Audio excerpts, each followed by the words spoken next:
وہ عورت زندگی کی کوئی بھی لڑائی نہیں ہار سکتی، وہ عورت زندگی کی کوئی بھی لڑائی نہیں ہار سکتی جو برداشت کرنا جانتی ہو۔ اگر مرد آپ کی ان دو چیزوں کا خیال رکھے تو سمجھ جانا کہ وہ آپ سے سچی محبت کرتا ہے۔ نمبر 1، آپ کے جذبات کا خیال رکھے، اور نمبر 2، آپ کی طبیعت کا خیال رکھے۔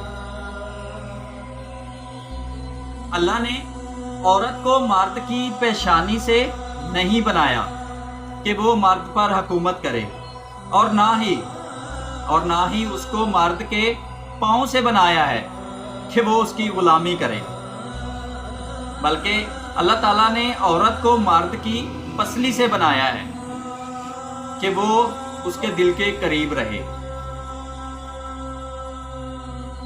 وہ عورت مرد کے لیے نشہ بن جاتی ہے جس عورت کے پاس یہ دو چیزیں ہوں۔ نمبر 1، خوبصورت چہرہ، اور نمبر 2، نرم دل۔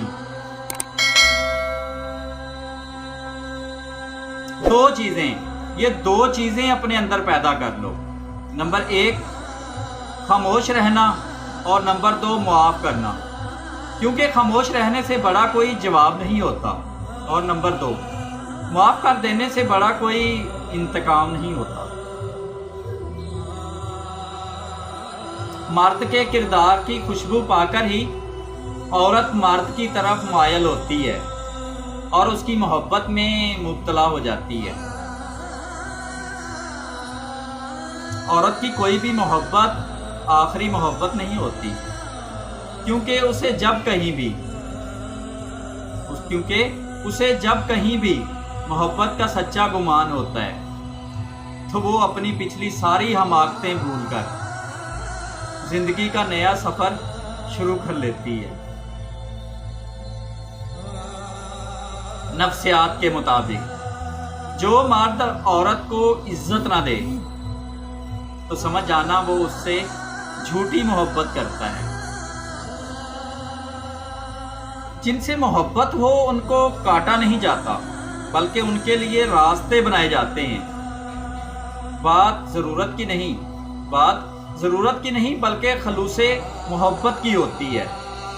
جگہ بنانی پڑتی ہے، گھر میں ہو یا پھر دل میں۔ جو تم پہ مرتا ہے نا، کوشش کرو کہ اسے زندہ رکھو۔ کسی کے دل میں اگر رب نے تمہارے لیے محبت ڈال دی ہے نا، تو اس پر رب کا شکر ادا کرو کہ اس نے آپ کو اس قابل سمجھا ہے، اور قدر کرو اس کی جو تمہاری قدر کرتے ہیں۔ ورنہ جو رب دل میں محبت ڈال سکتا ہے وہ تمہارے لیے کسی کے دل میں صبر بھی ڈال سکتا ہے۔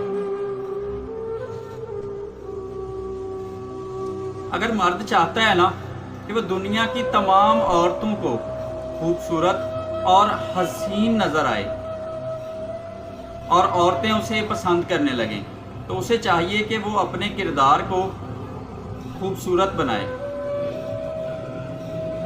عورت کے جسم کو سماٹ رکھنے والی تین